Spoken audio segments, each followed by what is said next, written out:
Hi, this is Peter Woolfolk speaking. Now, first of all, thank you so very much for listening to the podcast. Now, I am very excited to let you know that the podcast is now available on Amazon Alexa. You know the drill. Simply say, Alexa, play Public Relations Review Podcast, and she'll take it from there. And again, thank you for listening. And if you enjoy the program, please become a subscriber. Now, on to the podcast. Welcome. This is the Public Relations Review Podcast, a program to discuss the many facets of public relations with seasoned professionals, educators, authors, and others. Now, here is your host, Peter Woolfolk. Welcome to the Public Relations Review Podcast and to our listeners all across America and around the world. Now, many public relations professionals have often written op-ed pieces for our clients with the goal of having it successfully placed either in a local newspaper or in one of the more nationally recognized newspapers. Unfortunately, when it comes to the larger, more recognized newspapers, the op-ed rate is actually abysmal. So why are your op-ed pieces being rejected? Well, my guest today has an answer for you. Now, he came to my attention several days ago when I read his article, 7 Reasons Why Your Op-Ed Was Rejected. Bob Brody is a public relations consultant, a veteran of Weber Shandwick and Ogilvy, and he is an essay who contributes to the Wall Street Journal, the New York Times, and the Washington Post. Now, he joins me today from Martina Franca in Italy. Bob, thank you so much for being a guest on the podcast today. I am happy to join you, Peter. One of the things that you say that most submissions, after all, are declined. Getting your guest essay to run in the New York Times, for example, is probably harder than admission to Harvard or, which is really serious, or trying to reason with an alligator. So we really must be talking about an uphill battle here. It is a big challenge, and it's no exaggeration to say that it's tough. I've done this sort of stuff for a long time now, and it's proven to me every day. But that, of course, never stops us from trying. It never stops clients from wanting to be in one of the top publications and from expecting a PR person to be able to deliver. So we keep striving. But then sometimes, happily enough, almost miraculously, you might say, it does happen. One does get a piece in the New York Times or one of the other publications. Well, I tell you, let's start at the top then, and let's talk about what some of those problems are that lead to rejection. The first one you say is space. What's happening there? Yes. Well, I mean, on the print side, there is just so much room. So, for example, the New York Times op-ed page will have generally 3 pieces, 4 pieces, and it's especially challenging for someone submitting what they now call a guest essay, because the Times has its own regular columnists, and that's true of all the major papers. They all have lots of columnists, in some cases dozens of columnists, and those columnists have a certain space on a set day and that they occupy. So when it comes to the print edition, there's only so much room. There are publications that do have op-eds that will run only online and not in the print edition. And so there's less of a limitation if your piece is going to run online. One example I can give you is the New York Daily News, which I've contributed to, and which has pieces that will run online that people who buy the daily paper might never see unless they go online and look. Well, this is somewhat of an aside, but have you found part of the difficulty might also be because of the dwindling number of newspapers or consolidation of newspapers? Has that added to this problem? Yes. I mean, there's kind of a dual answer there, because on the one hand, yes, there are fewer newspapers, but it does seem to me that there are still more publications out there, particularly digital publications, that present opportunities for op-eds. So I think it's fair to say that there are probably balances out so that there may actually be more opportunities than ever before, because there's so many new outlets. I mean, you have Vox Media, VOX, and you have the Morning Consult, and you have other strictly digital outlets that will run opinion pieces, and opinion pieces seem to be more prized than ever. I think, yeah. So I think that there's no shortage of opportunities out there. Okay. Well, you mentioned the other issue is timing of op-ed. It's true. I mean, you may put together a piece about the infrastructure bill that's now working through Congress, and just find out that there's been a new development, and so now your piece is outdated. That's hard to control. It's hard to prevent from happening, but it does happen. So sometimes you're too late with a piece, and sometimes you're too early. Sometimes you submit a piece that's ahead of its time, and so also something that's outside your control is that you may have submitted a piece about a topic that somebody else just sent in a piece about, and the editor might have chosen that piece already. So if you've written about the immigration crisis, or the border crisis, as it's called, and somebody else has sent in a piece about that topic that the editor already said yes to, then unfortunately you're out of luck. So, and it's hard to control something like this. I mean, these are matters of chance, and so it is almost always something of a crapshoot. Well, it sounds a little bit like the next one maybe comes in with timing as well, but you also mentioned conflicts as another reason. Yes, and I'm trying to remember exactly what I wrote. I'm sorry. Well, you said that a contributor already addressed the same issue yesterday. Right, exactly. Yeah, I mean, it's a similar issue to what I just mentioned. So that's what it comes down to. Well, let me ask you now, and go through these, because perhaps the next one will answer my question when you mentioned stature in terms of how these things are selected to be printed, the stature of the person. Yes, exactly. I mean, especially if you're going for a national publication, but I think this is true of local publications as well, one must be qualified. I mean, everybody, as they say, everybody has an opinion. Opinions are free and easy to come by, but are you qualified? I mean, are you, if you're going to be talking about, if you're going to talk about climate change, are you an environmentalist? Are you a geologist? Are you have you recently published a book that says climate change is a hoax, or that climate change is actually worse than anyone suspected? It's expected that someone will have some kind of credentials, and in some cases, it's probably it's helpful just to have a title of some sort that might be impressive. So if you're a chief, what do I want to call it? If you're with a scientific organization, if you're the president of a scientific organization, or if you're a professor of microbiology or something at a prestigious university, those are details, whether we like it or not, that will generally prejudice an editor in your favor. But one absolutely has to be qualified, and to be a subject matter expert, someone who has expertise that has somehow been demonstrated already. So that's always key. And that's a question that I put to clients all the time, because I want to make sure that we have the most.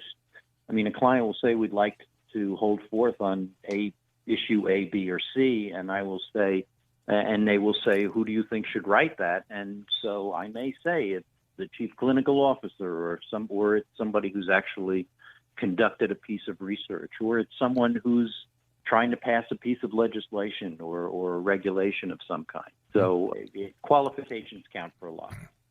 Now, you also mentioned originality. Help us work our way through that one as well. Yeah, it's understood that people have opinions that agree with other people, but editors are generally looking for something that is what they like to call counterintuitive, what I prefer to call against the grain or provocative or just somehow different from what we've heard before. Editors are always on the lookout for something that is taking a stand that maybe nobody's taken before and can offer a look at a subject that's different from what people have said before. That makes you say, well, okay, I never thought of it quite that way. So I think there's a very high premium on that. It's easy. I mean, if you're just going to agree with what that paper's editorial page has already weighed in on, then you're going to have a stiff challenge in front of you. But if you're going to argue about why, and I guess I'll go back to climate change, why the scientists who believe that climate change is a dire emergency, why they're exaggerating, or how their science is wrong, or something along those lines. Generally, it's what I'll call debunkery, where you're just debunking something that is conventional wisdom or something that most people generally accept as an article of faith. If you're running counter to what other people are saying, or if you're just looking at it from a different angle, I think that's helpful. So originality makes a big difference. You know, as I listen to you talk about originality, I think, just sort of thinking out loud here, it appears to me that from time to time when I listen to people on TED Talks, some of the things that they talk about could maybe be ahead of their time, or they're looking at problems or issues differently during those talks, that some of that information, if it's timely, could also be converted into an op-ed piece. Yeah, I'm going to acknowledge that I'm somewhat familiar with TikTok. I don't spend a lot of time watching it, so I'm going to have to take your word for it. But maybe that's what gets people lots of followers on TikTok. I mean, they're saying something that nobody's ever seen before. Or what's especially exciting, I think, is when somebody says something that you sort of had kicking around in your head, but never quite was able to articulate it. Mm-hmm. And somebody will write something to the effect so that you will say, oh, I sort of wondered about that, but nobody's ever crystallized it for me, and that sounds about right. So that does help a lot. I realize it's tough to be original, but again, I push back on clients when it seems necessary, and say, well, it's great that your client is going to say that he's in favor of electric cars. Client wants to mount another insurrection on the White House, but I think we need to offer up something that spells out explicitly why this point of view is different from what other people have already said. Mm-hmm. I agree with what you've said. I just wanted to be clear. I did say TED, T-E-D talks, and not TikTok, but I think your answer fit right into what one gets on TED Talks when you hear people talking about those different ideas. I think TED is technology, education, or whatever else that letter stands for, but that your response to that fits right into what they do in talking about new ideas, new approaches, new solutions to some problems that might have been around for a while. Excellent. Yes. And there are some great TED Talks. And yes, some of those TED Talks would make great opinion pieces. Absolutely. Mm-hmm. Now, you also mentioned in here empiricism. Yes. Sorry if I sound a little academic there, but all I meant to say was that people often are under the misapprehension that opinion pieces are nothing but opinion, that all you have to do is say that this candidate is better than that candidate, and maybe even say why, but without presenting anything other than your opinion.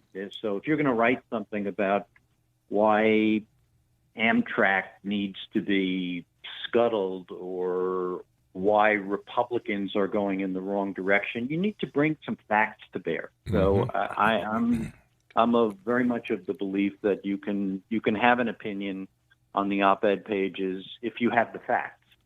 And it does seem to me more and more over the decades that facts are more prized than ever when it comes to opinion pieces, that editors demand and expect and insist on pieces that have some sort of data, some survey, a study, poll, whatever it might be, so that there is an underpinning, there's a factual underpinning to the opinion. So you can say, well, I think electric cars are a dumb idea, and then maybe cite a survey showing that 50% of Americans tend to agree. I have no idea whether such a survey exists, and I sort of doubt it. But all this is to say that I think a certain level of scholarship is valued, and some research should be introduced into a piece. It just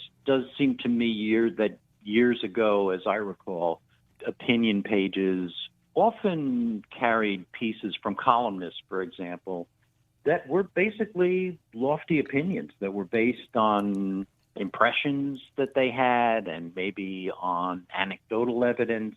And maybe it's because we live in an age that's so driven by data that people want statistics. They want some numbers of some kind so that there's some sort of scaffolding for an opinion, some sort of infrastructure for it. So it's something that I try to do, and I try to convince clients to do as well.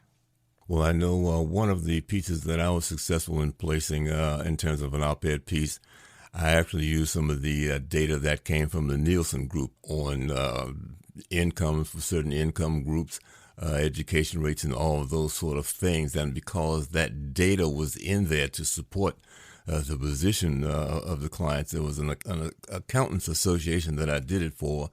We were very lucky to have that thing placed. And what was really, really nice was completely coincidental that the op-ed appeared the same day that their national conference began here in Nashville. So that wound up being a double plus for not only for me, but also for them as well. Yeah, it sounds like that worked out beautifully.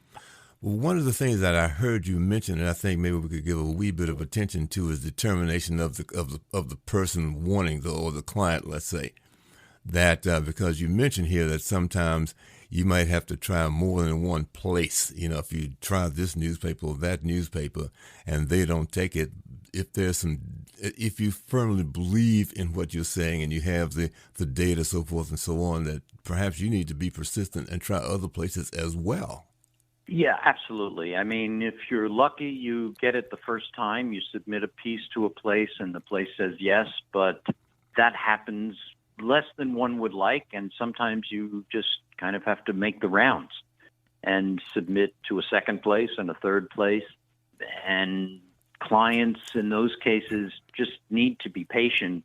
You'd be surprised how many clients will ask you for an update 5 minutes after you've submitted an op-ed to an editor. I sorry if that's indiscreet for me to say, but the facts are the facts. Yeah, I mean, some people just have no sense of the process, and maybe they think that somehow this is magic, and they're going to submit something to the Wall Street Journal, and the editor there is going to be jumping up and down saying yes right away. So, but all of it takes time. I need to counsel clients that editors need typically a day, 2 days, 3 days to respond, and so they need to be patient. Some editors are more responsive than others. In some cases, people take longer than that to respond, or never respond, or respond only if prodded a week or two later. Generally, I have found that pieces that of merit will find a home eventually, and so persistence counts. Sometimes clients are surprised that I'm still at it, submitting pieces that they may have already given up on, and so once a piece finds a home, they're thrilled, and they say, "Well, thank you for persevering, even though you've already collected rejections from 6 editors. And for me, it's just a matter of course. I mean, I just take it as a given that that's what you do. There are different, I mean, there's more than one option out there. So if one place says no, I take it for granted that almost certainly somebody will say yes anyway. One other thing I wanted to bring up just before we close, and that is clients themselves. I've run across clients that are adamant that certain things be done their way because, as they told me, well, this is the way we always do it. I have a big problem with that because your professional skills and know-how and experience know this is not going to work. So have you ever been put in a place like that to say, no, this is how we want to do it, and you have a decision to make? Have you ever found that sort of a circumstance facing you? I have, and it's to be expected. I mean, if you're doing something like this long enough, you're going to encounter people who either think they know better than you about op-eds or who think that they generally have all the answers and are just resistant to your counsel and to follow their own direction. And all I can do is offer the best advice I possibly can. Mm-hmm. And I will say to clients, I hope that you understand that I'm telling you what I'm telling you about what your op-ed piece needs because I want this to succeed. So maybe we can work on that basis. I mean, it really is an ongoing challenge in situations like that to practice the utmost diplomacy because I never want to be anything less than absolutely professional. But at the same time, I never want to mislead people into thinking that they are the end-all, be-all necessarily, and that just because they drafted an 800-word piece that and maybe occupy some important place in American corporate culture, that piece is gonna pass muster. So what it comes down to is eye level with people, and on the whole, I think they appreciate it. And if they think I'm being difficult, they're entitled to that opinion. I'm just trying to do the best possible job. Well, Bob, thank you so very much for taking your time to join us today. I really, really appreciate the information you've imparted to our listeners. And any closing words you have for our listeners? Well, I get I thank you for the opportunity, Peter, to hold forth on this topic. It's close to my heart. I call myself something of an op-ed-aholic because I do see, and there is no 12-step program for it that I'm aware of. It's something very close to my heart. I've been doing these sorts of pieces for a long, long time. The first op-ed piece that I ever got published came out in the New York Times, of all places, when I was only 26 years old. Probably to this day, one of the most thrilling moments of my life. And so I see the potential for op-eds in a lot of places. And I also think of it as a wonderfully an American institution too. It really is democracy in action. It's free speech right there, written plain for all to see. So we all get to have our say in an op-ed piece. So I'm a big believer, and I'm glad to get a chance to talk with you about it today. Oh, good. Well, my guest today has been Bob Brody, and he has joined us from Martina Franca in Italy. So once again, we certainly thank Bob for joining us on our program. And if you've enjoyed the show, we certainly would like to get a favorable review from you. So also let your colleagues know, and please, you as well, join us for the next edition of the Public Relations Review Podcast. Thank you. This podcast is produced by Communication Strategies, an award-winning public relations and public affairs firm headquartered in Nashville, Tennessee. Thank you for joining us.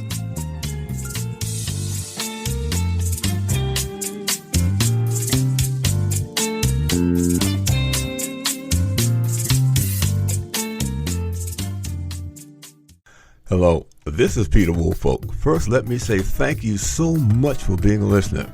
Now, I want to alert you to our shiny new podcast website located at podpage.com. However, you can go directly to the podcast site located at publicrelationsreviewpodcast.com. There, you can contact me through email. You can leave a voice message. You can leave a review. You can read an episode blog and frequently learn about the podcast guests. You might also want to suggest podcast topic ideas or even suggest a guest. You can also let me know if you would like to receive our podcast listener logo that you can post on your social media. So I look forward to hearing from you about our new podcast website. Thank you so much for listening to the Public Relations Review podcast, and have a great day.